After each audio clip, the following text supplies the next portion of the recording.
Let's dive into one of history's most radical transformations, the story of how a brutal, ruthless emperor became a global symbol of peace. I mean, it sounds like something out of a movie, right? But this is the true story of Emperor Ashoka. And it all comes down to one single, catastrophic war that made him question everything he thought he knew about winning.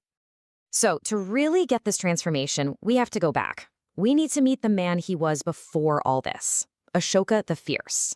This was a guy who built his entire reputation on being an absolute, unbending force of nature. Okay, so Ashoka was the third emperor of the incredibly powerful Mauryan dynasty, and he was groomed for this role from the start. He quickly got a reputation for being unbelievably harsh. If there was a rebellion, he crushed it, no questions asked. And this wasn't just talk. He had a massive, terrifying military to back up that iron will. In fact, get this, his ruthlessness was actually seen as his best quality. His own father, the emperor, basically used him as the empire's problem solver. Anytime a province got a little too rebellious, they'd send in Ashoka to handle it quickly. And we can all imagine what quickly really meant. You know how every great story has that one moment, that turning point where everything changes? Well, for Ashoka, it was one single, unbelievably bloody conflict, the Kalinga War. This was a victory so complete, so devastating, that even for the winner, it felt like a total defeat. We're talking about the year 261 BCE, and the fight for this kingdom Kalinga, this wasn't just another battle. No, this would go down in the books as the single bloodiest conflict in the entire history of the Mauryan Empire. Just try to wrap your head around this number. Over 100,000 people killed.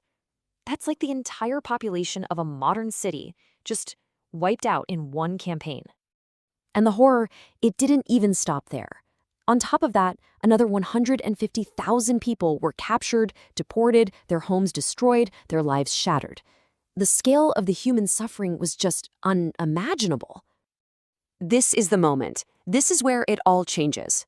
The story goes that Ashoka actually walked the battlefield himself after the fighting stopped, and the devastation he saw, it just broke him. In that moment of absolute horror and regret, he is said to have declared, "An end to victories must be made. Now, I want to win only the hearts of men." So what do you do when you're a conqueror who suddenly hates conquering? Well, you create a totally new way to rule. And for Ashoka, that was something he called dharma. It was a policy designed not to win land, but to win over people. A complete shift from conquest by the sword to conquest by morality. And this chart, wow, it really lays it all out, doesn't it? The before of Ashoka is all about military might, crushing opponents, and just grabbing more land. But the after Ashoka, it's a total 180. He goes all in on non-violence, public welfare, and this new guiding principle of dharma, which put morality and respect above everything else. So what is this dharma thing exactly? This is really important.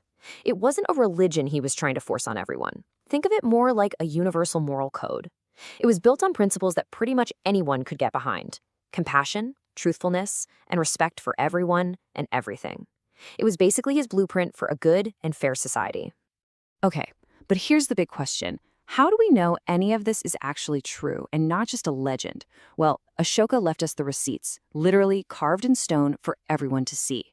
So let's put on our detective hats and decode the secrets he left behind in his famous edicts. Ashoka had 33 of these major inscriptions carved on giant pillars and rocks, and he scattered them all across his vast empire. Think of them like ancient public service announcements directly from the emperor. So what secrets are hiding in plain sight on these ancient stones? All right, we've boiled it down to 5 incredible secrets. First, you'll almost never see him use the word Buddhism. Second, he did something unthinkable for a winning emperor. He publicly apologized. Third, he preached radical equality. Fourth, he created some of the world's first animal rights laws. And fifth, he basically invented what we'd now call soft power diplomacy. Let's unpack that first one. While Ashoka himself was deeply influenced by Buddhist ideas, his public messages almost always use the word dharma. Why? Because his goal wasn't to convert his empire to one religion. It was to unite everyone under a shared set of ethics that anybody, from any background, could live by. Now, this next one is just mind-blowing for the ancient world. In one of his most famous edicts, he openly expresses his deep regret and sorrow for what he did in the Kalinga War. Just stop and think about that. A victorious king, at the absolute height of his power, carving a permanent, public apology into rock for all of history to see. That just didn't happen back then. His new philosophy was also all about tolerance. The message is carved over and over again on these rocks. Respect all religions, all are equal. In a world that was so often defined by conflict between different groups, this was a seriously radical and powerful idea. And Ashoka's idea of nonviolence wasn't just for people. He made actual laws to protect animals. He put limits on how many could be killed, whether for big royal feasts or for religious sacrifices. This was official government policy, making them some of the very first animal welfare laws on the planet. And finally, he totally changed how his empire dealt with other countries. The army stayed home.